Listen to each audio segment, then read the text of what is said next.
Saudara-saudara yang dikasihi Tuhan, marilah kita hari ini merenungkan firman Tuhan. Sebelumnya mari kita berdoa terlebih dahulu. Tuhan Allah Bapa kami yang di surga, terima kasih atas berkat-Mu yang melimpah kepada hamba-Mu. Kami akan merenungkan akan firman-Mu.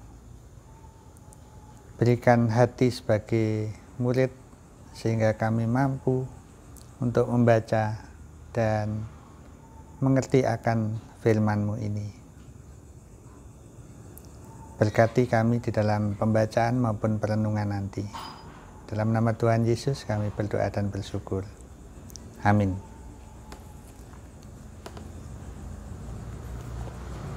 Saudara-saudara yang dikasihi Tuhan, bacaan firman Tuhan hari ini diambil dari Matius 20 ayat 1 hingga yang ke-16. Adapun hal kerajaan surga sama seperti seorang tuan rumah yang pagi-pagi benar keluar mencari pekerja-pekerja untuk kebun anggurnya. Setelah ia sepakat dengan pekerja-pekerja itu mengenai upah sedinar sehari, ia menyuruh mereka ke kebun anggurnya. Kira-kira pukul 9 pagi ia keluar pula dan dilihatnya ada lagi orang-orang lain menganggur di pasar. Katanya kepada mereka, "Pergi jugalah kamu ke kebun anggurku, dan apa yang pantas akan kuberikan kepadamu." Dan mereka pun pergi. Kira-kira pukul 12 dan pukul 3 petang, ia keluar pula dan melakukan sama seperti tadi. Kira-kira pukul 5 petang, ia keluar lagi dan mendapati orang-orang lain pula. Lalu katanya kepada mereka, "Mengapa kamu menganggur saja di sini sepanjang hari?" Kata mereka kepadanya, "Karena tidak ada orang mengupah kami."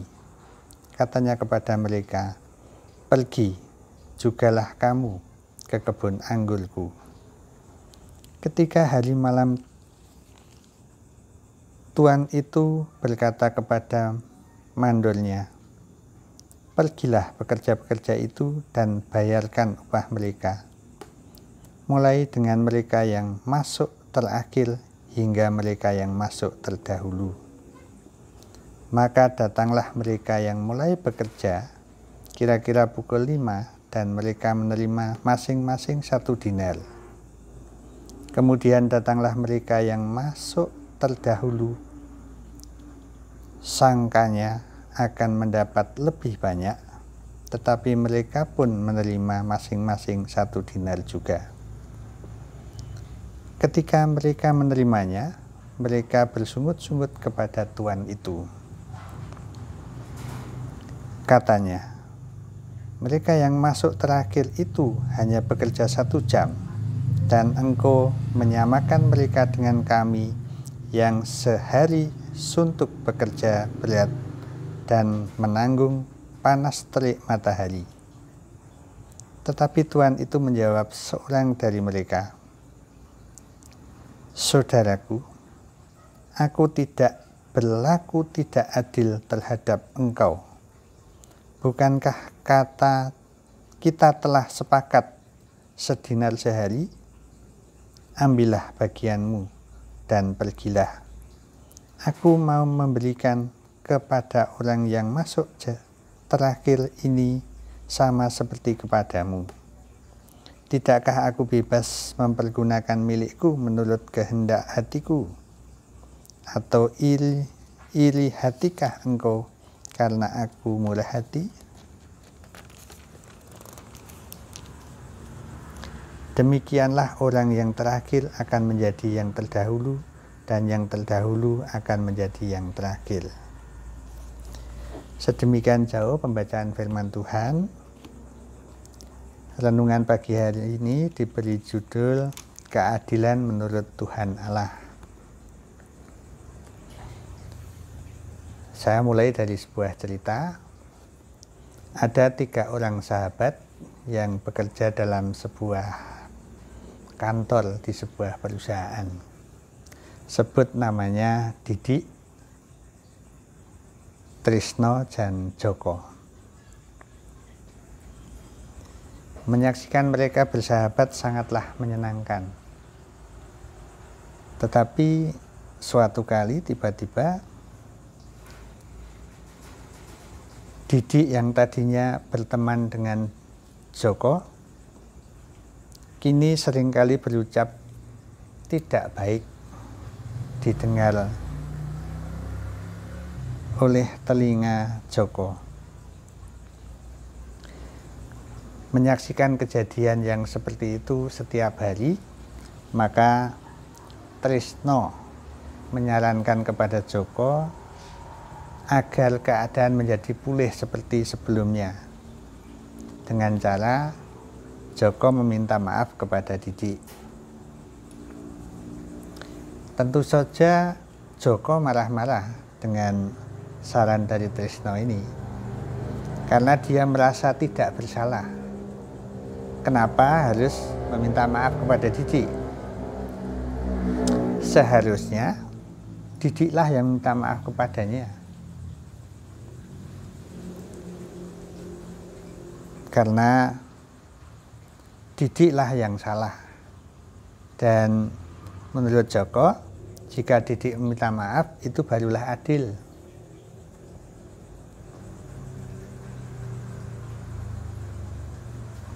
Karena Didik yang bersalah di situ.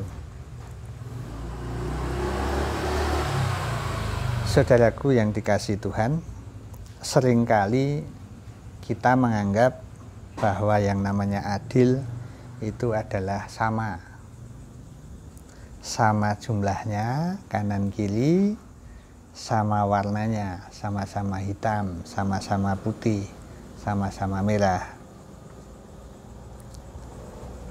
Bahkan orang sering cenderung bahwa kebaikan harus dibalas kebaikan, kejahatan dibalas dengan kejahatan, supaya adil, katanya. Orang seperti Joko tentulah tidak akan meminta maaf, namun justru sakit hati, lalu membalas dengan hal yang lebih jahat kepada Didik. Sesungguhnya apa yang dilakukan Joko dan Didik adalah hal yang biasa menurut hukum Taurat, yang sering kita pelajari bahwa mata diganti dengan mata dan gigi diganti dengan gigi. Jika hal itu terjadi terus-menerus, kapan selesainya? Sesungguhnya hal ini tidak dikehendaki oleh Tuhan, karena bertolak dengan ajaran kasih yang disampaikan Tuhan Yesus di dalam firman Tuhan. Nah, bacaan Injil hari ini mengingatkan tentang keadilan Tuhan Allah yang sempurna. Setiap orang yang menanggapi panggilan Sang Tuhan dalam waktu kapan saja, dahulu, kini, dan yang akan datang, sama. Semuanya mendapat ganjaran yang sama, yaitu keselamatan. Jangan seperti orang Yahudi yang iri karena merasa sebagai bangsa yang pertama kali menerima perjanjian Tuhan Allah, sehingga merasa mereka harus menerima ganjaran yang lebih dibanding dengan yang datang kemudian. Padahal Tuhan Allah menghendaki keselamatan untuk setiap ciptaannya. Mari kita berusaha untuk hidup adil sebagaimana Tuhan Allah, dengan cara mau merendahkan diri dan mau meminta maaf terlebih dahulu kepada siapapun, supaya hidup kita tentram dan damai sejahtera. Kiranya firman Tuhan ini dapat menjadi tuntunan dalam kehidupan kita sehari-hari. Tuhan memberkati. Amin.